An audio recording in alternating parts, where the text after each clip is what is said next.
രാഹുൽ ഗാന്ധി പ്രതിപക്ഷ നേതാവ് എന്ന നിലയിൽ പാർലമെൻറ്റിൽ നടത്തിയ കന്നി പ്രസംഗത്തിൽ ഹിന്ദുത്വത്തിൽ അക്രമത്തിന് സ്ഥാനമില്ല എന്ന് സ്ഥാപിക്കാൻ ചില ശ്രമങ്ങൾ നടത്തിയതായി നമ്മൾ കണ്ടു. പരമശിവൻ്റെ ഫോട്ടോയൊക്കെ അദ്ദേഹം പ്രദർശിപ്പിച്ചു. ഇദ്ദേഹത്തിൻ്റെ ഈ പ്രസംഗത്തെ പല കോണുകളിൽ നിന്നും കടുത്ത വിമർശനങ്ങൾ ഉയർന്നു വന്നിരുന്നു. ഹിന്ദുത്വത്തെ ആക്ഷേപിക്കുന്നതായിരുന്നു ഈ പ്രസംഗം എന്നുള്ള വിമർശനങ്ങൾ വന്നിരുന്നു. യഥാർത്ഥത്തിൽ ഹിന്ദുത്വം അക്രമത്തെ പരിപൂർണമായും നിരാകരിക്കുന്നില്ല. പക്ഷേ ആവശ്യമുള്ളിടത്ത് ആകണം എന്നുള്ളതാണ്. ധർമ്മത്തിൻ്റെ സംസ്ഥാപനത്തിന് വേണ്ടി, ധാർമ്മികതയെ ഉയർത്തിക്കാട്ടുന്നതിന് വേണ്ടി ചിലപ്പോൾ അക്രമമൊക്കെ ആവശ്യമാണ് എന്നുള്ളതാണ് ഹിന്ദുത്വത്തിൻ്റെ നിലപാട്. സീത രാവണനാൽ അപഹരിക്കപ്പെട്ടു. രാമൻ രാവണനുമായി യുദ്ധം ചെയ്ത് കൊലപ്പെടുത്തിയാണ് സീതയെ മോചിപ്പിക്കുന്നത്. മഹാഭാരത യുദ്ധം നമുക്കറിയാം. പാണ്ഡവർക്ക് സൂചി കുത്താൻ സ്ഥലം പോലും കൊടുക്കില്ല എന്ന് പറഞ്ഞ് കൗരവരോട് യുദ്ധം ചെയ്യുവാൻ പ്രചോദനം നൽകുന്നത് ശ്രീകൃഷ്ണനാണ്. അദ്ദേഹം ആ യുദ്ധത്തിൽ ഭാഗവാക്കാവുകയും ചെയ്യുന്നു എന്ന് നമുക്ക് കണ്ടതാണ്. ഇതേപോലെ ഭാരതത്തിൽ എപ്പോഴൊക്കെ ധർമ്മത്തിന് ഗ്ലാനി സംഭവിക്കുന്നു അപ്പോഴൊക്കെ അതിൻ്റെ നിലനിൽപ്പിനായിട്ട് യുദ്ധമോ ആക്രമണങ്ങളൊക്കെ ആവശ്യമുള്ളിടത്ത് പ്രയോഗിച്ച ചരിത്രമാണ് നമുക്കുള്ളത്. നമ്മുടെ ഭാരതത്തിൽ വിദേശത്തു നിന്നും പല മതങ്ങളും പല കച്ചവട സംഘങ്ങളും ഇവിടെ വന്നു. നമുക്കറിയാം, ഇസ്ലാം മതവും അക്കൂട്ടത്തിൽ വന്ന ഒരു സംഘമാണ്. അവരിവിടെ വന്ന് അവരുടെ ലക്ഷ്യം ബിസിനസ് ആയിരുന്നില്ല. ഈ രാജ്യത്ത് ഇവിടെയുള്ള ജനങ്ങളെ ഇസ്ലാമിക മതത്തിലേക്ക് കൊണ്ടുവന്ന ഒരു ഇസ്ലാമിക രാഷ്ട്രം, ഭാരതത്തെ ഒരു ഇസ്ലാമിക രാഷ്ട്രമാക്കുക എന്നുള്ളതായിരുന്നു അവരുടെ ലക്ഷ്യം. ഖുർആനിലും അത് തന്നെയാണ് പറയുന്നത്. ഈ ഭാരതത്തെ ഇസ്ലാമികമാക്കുന്നത് അള്ളാഹ്ക്ക് വളരെയേറെ സന്തോഷം പകരുന്ന ഒന്നാണ് എന്ന് അവർ വിശ്വസിക്കുന്നു. അപ്പോൾ അവരുടെ ഈ മതപരിവർത്തന ശ്രമത്തിൽ വ്യവസായവും എല്ലാം ഒപ്പം നടക്കുന്നുണ്ട്. നമുക്കറിയാം, നമ്മുടെ ഭാരതത്തിൽ ധാരാളം ഹൈന്ദവ ക്ഷേത്രങ്ങൾ തകർക്കപ്പെട്ടു. ഹിന്ദുവിൻ്റെ മാനബിന്ദുക്കൾ പലതും നശിപ്പിക്കപ്പെട്ടു. ഗ്രന്ഥശേഖരങ്ങൾ ചുട്ടരിക്കപ്പെട്ടു. ഇതെല്ലാം ഈ ഭാരതത്തിൽ അവർ നടത്തിയ കാര്യങ്ങളാണ്. അവരുടെ ഭരണത്തിൽ ഏതാണ്ട് ഇന്ത്യയുടെ നല്ലൊരു ശതമാനം ഭാഗങ്ങളിലേക്ക് അവരുടെ ഭരണം പടർന്നു പിടിച്ചു. അവരുടെ ഭരണത്തിൽ കീഴിൽ ഹിന്ദുക്കൾക്ക് വളരെയേറെ യാതനകൾ അനുഭവിക്കേണ്ടി വന്നു. സ്വന്തം മതവിശ്വാസം വെച്ച് പുലർത്തുവാൻ ജസിയ തുടങ്ങിയ കരങ്ങൾ പോലും കൊടുക്കേണ്ടി വന്നു എന്ന് നമുക്കറിയാം. അങ്ങനെയുള്ള ചില സന്ദർഭങ്ങളിൽ ഛത്രപതി ശിവജിയെ പോലുള്ള ദേശസ്നേഹികളായിട്ടുള്ള രാജാക്കന്മാർ യുദ്ധം ചെയ്യുകയും അവരെ പരാജയപ്പെടുത്തുകയും ചെയ്ത ചരിത്രവും ഭാരതത്തിന് ഉള്ളത് തന്നെയാണ്. അങ്ങനെ ഏതാണ്ട് ഇസ്ലാമിക ഭരണം ഭാരതത്തിൽ മുഴുവൻ വ്യാപിപ്പിക്കുന്നതിന് മുൻപായിട്ട് ബ്രിട്ടീഷുകാർ ഇന്ത്യയെ വരികയും അവരുടെ ഭരണം സ്ഥാപിക്കുകയും ഇസ്ലാമിക രാജാക്കന്മാരുമായിട്ട് പല സ്ഥലത്തും യുദ്ധം ചെയ്ത് അവരെ പരാജയപ്പെടുത്തുകയും ക്രമേണ ബ്രിട്ടീഷ് ഇന്ത്യയുടെ ഭരണം കൈയാളുകയും ചെയ്യുന്ന ഒരു സ്ഥിതിവിശേഷം വന്നു, കുറേ ഭാഗങ്ങൾ ഒഴികെയാണെങ്കിൽ പോലും.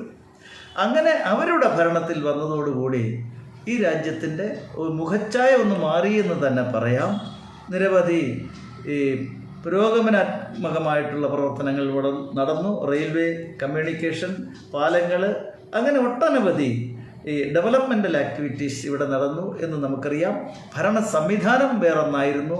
അവരുടെ നിയമസംഹിതകൾ ഇന്ത്യയിലേക്ക് കൊണ്ടുവന്നു. ഇന്നും നമ്മൾ നല്ലൊരു ശതമാനം ഫോളോ ചെയ്യുന്നത് അവർ കൊണ്ടുവന്ന നിയമങ്ങളാണ് എന്നുള്ളതും വസ്തുതയാണ്. അവരുടെ ഭരണത്തിൽ ഡെമോക്രസിക്കും അത് ജനാധിപത്യത്തിനും മതേതരത്വത്തിനുമൊക്കെ വളരെ വില കൽപ്പിക്കുന്ന ഒരു ഭരണം സംവിധാനമായിരുന്നു എന്നുള്ളതും നമുക്ക് കാണാവുന്നതായിരിക്കും. അതുകൊണ്ട് ഒരു ഇസ്ലാമിക അധിനിവേശം ഒരു ശക്തി അവർക്ക് ഇവിടെ പ്രകടിപ്പിക്കാൻ കഴിയാതെ പോയി എന്നുള്ളതാണ്. ഈ ബ്രിട്ടീഷുകാർ ഇന്ത്യയുടെ ഭരണം നടത്തിയത് കൊണ്ട് നമുക്ക് അവർക്കെതിരെ സ്വാതന്ത്ര്യ സമരം നടത്താനും സാധിച്ചു. നമ്മളൊന്ന് ആലോചിച്ച് നോക്കണം. ഇസ്ലാമിക ഭരണമായിരുന്നു ഇന്ത്യയിൽ നടന്നിരുന്നത് എങ്കിൽ ഒരു സ്വാതന്ത്ര്യ സമരത്തിന് സ്കോപ്പില്ല. അങ്ങനെ ഒരു സ്വാതന്ത്ര്യ സമരവുമായിട്ട് ആരെങ്കിലും വന്നാൽ അവരുടെ ശിരച്ഛേദം ചെയ്യപ്പെടും എന്നുള്ളതായിരുന്നു വസ്തുത. അങ്ങനെ ഏതായാലും ഭാരതത്തിൻ്റെ ഭാഗ്യമെന്ന് തന്നെ പറയാം. അതായത് ഈ ധർമ്മത്ത്, ഈ ഭാരതം എന്ന് പറയുന്ന ധാർമ്മികതയുടെ, ദൈവികതയുടെ നാടാണ്. ഇവിടെ ധർമ്മം എപ്പോഴും പരിലസിക്കപ്പെടും എന്നുള്ളത് കൊണ്ട് തന്നെയാണ് ഇവിടെ അത്തരത്തിലുള്ളൊരു ഭരണം വരാതെയും ബ്രിട്ടീഷുകാരൻ്റെ ഭരണം വരികയും ആ ബ്രിട്ടീഷുകാരൻ്റെ കയ്യിൽ നിന്നും നമുക്ക് ഭാരതത്തിൻ്റെ മോചനം സംജാതമാക്കുകയും ചെയ്തു എന്നുള്ളതാണ്. പക്ഷേ ഭാരതത്തിൻ്റെ സ്വാതന്ത്ര്യം ലഭ്യമായതിന് ശേഷം ഇവിടെ വീണ്ടും ഒരു ഇസ്ലാമിക ഭരണം കുറേ കാലത്തേക്കെങ്കിലും നടന്നു എന്ന് നമുക്ക് കാണാൻ സാധിക്കുന്നു. അത് ഞാൻ പറയാൻ കാരണം പണ്ഡിറ്റ് ജവഹർലാൽ നെഹ്റുവാണ് സ്വാതന്ത്ര്യത്തിന് ശേഷം ഇന്ത്യയുടെ പ്രധാനമന്ത്രിയായി മാറിയത്. അദ്ദേഹത്തിൻ്റെ യഥാർത്ഥ പേര് ഖിയാസുദ്ദീൻ ഖാസിയ എന്ന് പറയുന്ന വ്യക്തിയായിരുന്നു. അദ്ദേഹത്തിൻ്റെ പിന്നീടുള്ള പേരാണ് നെഹ്റു എന്ന് വന്നത്. ഈ ഖിയാസുദ്ദീൻ ഖാസിയ എന്ന് പറയുന്ന ആ ജവഹർലാൽ നെഹ്റുവിൻ്റെ പിതാവ് വളരെ ധനികനായിരുന്നു, സമ്പന്നനായിരുന്നു. അദ്ദേഹത്തിൻ്റെ കുടുംബത്തിൻ്റെ ധാരാളം കേസുകളൊക്കെ ഉണ്ടായിരുന്നു. മോട്ടിലാൽ നെഹ്റു അവിടുത്തെ ഒരു കാര്യസ്ഥനെ പോലെ പ്രവർത്തിച്ച ആളായിരുന്നു. നെഹ്റുവിൻ്റെ പിതാവ് മരണപ്പെട്ടതിന് ശേഷം ആ കുടുംബത്തിൻ്റെ സംരക്ഷണവും അതേപോലെ നെഹ്റു തുടങ്ങിയിട്ടുള്ള മക്കളുടെ വളർത്തച്ഛൻ സ്ഥാനവും ഈ മോട്ടിലാൽ നെഹ്റുവിൻ്റെ കയ്യിൽ വന്നു. അങ്ങനെയാണ് മോട്ടിലാൽ നെഹ്റുവാണ് നെഹ്റുവിൻ്റെ പിതാവ് എന്നൊരു തെറ്റിദ്ധാരണ ലോകം മുഴുക്കെ പരന്നത് പോലും. അങ്ങനെ ഭാരതത്തിൽ സ്വാതന്ത്ര്യ സമരം നടത്തുന്ന കാലഘട്ടത്തിൽ ഒരു ഹിന്ദുക്കൾക്ക് ഏറ്റവും അധികം ആൾക്കാരുള്ള ശതമാനം ഹിന്ദു ജനത വളരെ കൂടുതലായിട്ടുള്ള ഈ ഒരു രാഷ്ട്രത്ത് ഇവിടെ സ്വാതന്ത്ര്യ സമരത്തിൻ്റെ മുന്നണി പോരാളിയായി നിന്ന് വടപൊരുതണമെങ്കിൽ ഒരു ഹിന്ദു ആയിരിക്കണം എന്നുള്ളത് കൊണ്ട് പണ്ഡിറ്റ് ജവഹർലാൽ നെഹ്റു അദ്ദേഹം തൻ്റെ ഒറിജിനൽ പേര് മാറ്റിവെച്ചിട്ട് പണ്ഡിറ്റ് ജവഹർലാൽ നെഹ്റു എന്ന പേര് സ്വീകരിച്ചു എന്നുള്ളതാണ് വസ്തുത. അതിനുശേഷം അദ്ദേഹത്തിൻ്റെ മകൾ ഇന്ദിരാ പ്രിയദർശിനി എന്നാണ് അറിയപ്പെടുന്നതെങ്കിലും ഇന്ദിരാഗാന്ധിയുടെ യഥാർത്ഥ പേര് മൈമുന ബീഗം എന്നായിരുന്നു എന്നുള്ളതാണ് വസ്തുത. അവർ ഫിറോസ് ഗണ്ഡി എന്ന് പറയുന്ന ആൾ വിവാഹം കഴിച്ചു. അദ്ദേഹത്തിൻ്റെ പേര് ഫിറോസ് ഗാന്ധിയായിട്ട് തിരുത്തി. അതേപോലെ മൈമുന ബീഗം ഇന്ദിരാഗാന്ധിയായി. തുടർന്ന് ഇന്ദിരാഗാന്ധി ഭരണം നടത്തി. അത് നമുക്കറിയാം. ആ ഇന്ദിരാഗാന്ധി ഫിറോസ് ഗണ്ഡി ഈ ദമ്പതിമാർക്ക് 2 കുട്ടികൾ ജനിച്ചതൊന്നാണ് രാജീവും സഞ്ജയും. രാജീവ് ഈ സോണിയാഗാന്ധി എന്ന് ഇന്ന് അറിയപ്പെടുന്ന അന്റോണിയോ മെയ്മോയുടെ ഭർത്താവാണ്. അവർ സോണിയാഗാന്ധി എന്ന പേര് അവരും സ്വീകരിച്ചു. അപ്പോൾ ഈ സോണിയാഗാന്ധി ഈ രാജീവ് ഗാന്ധി എന്ന ദമ്പതികൾ അവർ യഥാർത്ഥത്തിൽ ക്രൈസ്തവരാണ്. കാരണം വിവാഹത്തിന് ശേഷം രാജീവ് ഗാന്ധി ക്രിസ്തുമതം സ്വീകരിക്കുകയും റോബർട്ട് എന്ന പേര് അദ്ദേഹം സ്വീകരിക്കുകയും ചെയ്തു. അങ്ങനെ ആ ക്രൈസ്തവ ദമ്പതിമാരുടെ സന്താനങ്ങളാണ് ഈ റൗൾ വിൻസിയും ബിയാൻകയും. അതായത് ഇന്ന് രാഹുൽ ഗാന്ധി എന്നും പ്രിയങ്ക ഗാന്ധി എന്നും അറിയപ്പെടുന്നവരുടെ യഥാർത്ഥ പേരുകൾ റൗൾ വിൻസിയും ബിയാൻകയുമാണ്. അപ്പോൾ ഞാൻ ഇവിടെ ചോദിക്കുന്നത്, ഇതൊരു മതേതര രാഷ്ട്രമാണ്. ഇവിടെ ഈ ഹൈന്ദവ സമൂഹത്തെ ചതിച്ച് വ്യാജനാമങ്ങൾ സൃഷ്ടിച്ച് ഹിന്ദുക്കളായി അഭിനയിച്ചുകൊണ്ട് ആണ് അവരിവിടെ ജീവിക്കുന്നത്. യഥാർത്ഥത്തിൽ അവരുടെ മതം വിശ്വാസങ്ങളൊക്കെ വ്യത്യസ്തമാണ് എന്നുള്ളതാണ്.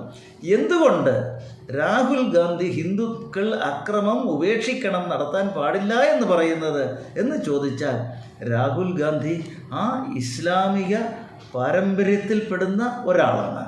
അദ്ദേഹത്തിൻ്റെ പിതാവ് മുസ്ലിമാണ്. അദ്ദേഹം പിന്നീട് ക്രിസ്തുമതം സ്വീകരിച്ചുവെങ്കിൽ പോലും മുസ്ലിം ആ ഒരു പിന്തുടർച്ചക്കാരായിട്ടാണ് റൗൾ വിൻസിയും ഈ ബിയാൻകയും ഇവിടെ ജീവിക്കുന്നത്. അപ്പോൾ വീണ്ടും ഒരു ഇസ്ലാമിക ഭരണം ഇവിടെ സംജാതമായ ഒരു ക്രൈസ്തവ ഭരണത്തിന് ഭാരതത്തിൽ സ്കോപ്പില്ല. ഇസ്ലാമിസ്റ്റുകളാണ് ഇവിടെ ഇന്ത്യയിൽ ഇസ്ലാമിക ഭരണം കൊണ്ടുവരാനായിട്ടുള്ള ശ്രമങ്ങൾ നടത്തുന്നത്. അങ്ങനെ വരുമ്പോൾ ആ ഭരണത്തിൻ്റെ തലപ്പത്ത് വരാൻ ഉള്ള യോഗ്യതയുള്ളവർ ഈ റൗൾ വിൻസിയും ഈ ബിയാൻകയുമാണ് എന്നുള്ളത് കൊണ്ട് അവർ അത്തരത്തിലുള്ളൊരു ഭരണം ഇവിടെ വരുന്നതിന് വേണ്ടിയാണ് അവർ ആഗ്രഹിക്കുന്നത്. അതിന് തടസ്സമായി നിൽക്കുന്നത് ഹിന്ദുത്വ ശക്തികളാണ്. മോഡിജിയുടെ ഭരണത്തിൽ ഹിന്ദുത്വത്തിന് വേണ്ടത്ര പ്രൗഢിയും ശക്തിയും ലഭിക്കുകയും ഇന്ത്യയുടെ ആ ആത്മാഭിമാനം, ചൈതന്യം, അതിൻ്റെ ആധ്യാത്മികത കാട്ടിക്കൊണ്ട് ലോകത്തിൻ്റെ ശക്തിയായി ആധ്യാത്മികതയുടെ കേന്ദ്രമായി ഭാരതം മാറുന്ന ചിത്രമാണ്. അത് ഈ ഒരു ഇസ്ലാമിക ഭരണത്തിൻ കീഴിൽ ഇന്ത്യയെ കൊണ്ടുവരുന്നതിന് തടസ്സമാണ്. അതിലുള്ള കുണ്ഠിതമാണ്, അതിലുള്ള പ്രതിഷേധമാണ് റൗൾ വിൻസി പാർലമെൻറ്റിൽ നടത്തിയ പ്രസംഗത്തിൽ മൊത്തം അടങ്ങിയിരിക്കുന്നത്.